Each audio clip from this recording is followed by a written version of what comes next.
A blessed Maundy Thursday to you, Priest Lake. I know a lot of you probably don't know what Maundy Thursday is. We'll talk about that some other time.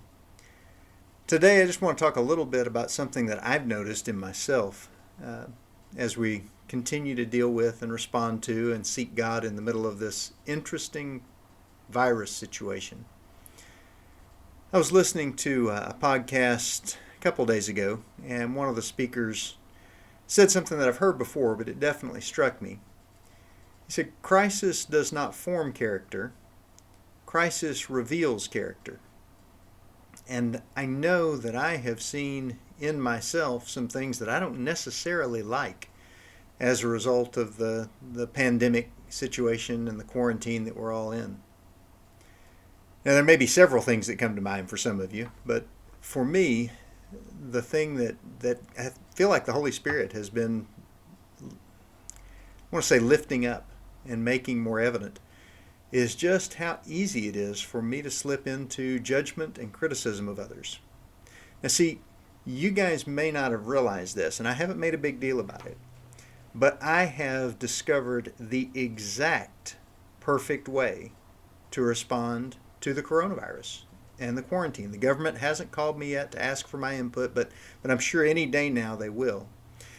And you also may or may not be aware that if you're more than one or two steps to the left of me on that, you're really being irresponsible and careless, and you're endangering all of humanity. And if you're more than one or two steps to the right of me on that, then you are absolutely paranoid and consumed with fear, and you are going to just destroy the economy. Guys, I'm kind of joking, and I'm kind of not. It is really easy for me. I am joking about having the perfect solution. For me, I'm doing my best to follow the government guidelines as well as I know how to. I've got my face mask. I figure you probably don't need it for this recording. But when I'm around other people outside the house, I'm putting it on because it's what the CDC has asked us to do. Even for things that are essential, like recording our worship assemblies, we're trying to make sure we've got no more than 10 people gathered, and we take as much precaution as we can in that. But folks, I could be wrong about some of that. Maybe I'm not being as cautious as I should be. Maybe I ought to be even more restrictive in what I do and what I don't do. Or maybe I'm being too cautious. Maybe there are things that it'd be perfectly fine for me to go ahead and do that I'm restricting myself on. Here's my point. This is brand new territory for all of us. We've got to give each other grace as we figure out how to do this. So when you hear a politician say something that you think's a bad idea, feel free to keep that opinion, but you really don't have to rip them for it. If you see somebody on Facebook that's doing something that you think is just way over the top self-protective, or that you think is way too lax with all the conditions we're under, pray for them if you really think it's that bad. But you don't have to go ahead and comment on it.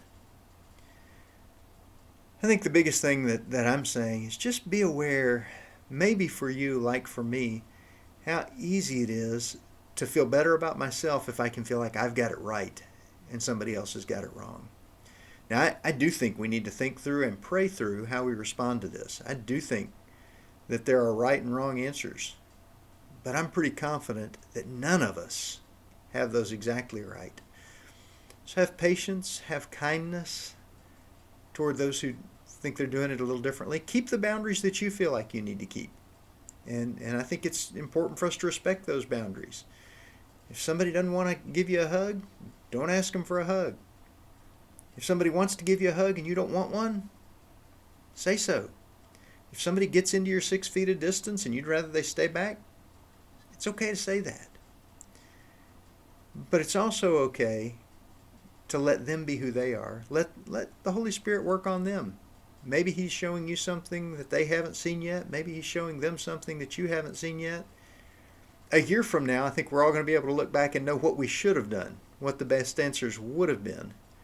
But for right now, let's all keep doing the best we can, keep being prayerful, and really consider carefully whether you're allowing a spirit of judgment and criticism to grow in your heart. Again, I'm familiar with it. This is a message that I need to hear myself. And may God bless you as you go through the rest of your day today, doing the best you can to do His will for your life today.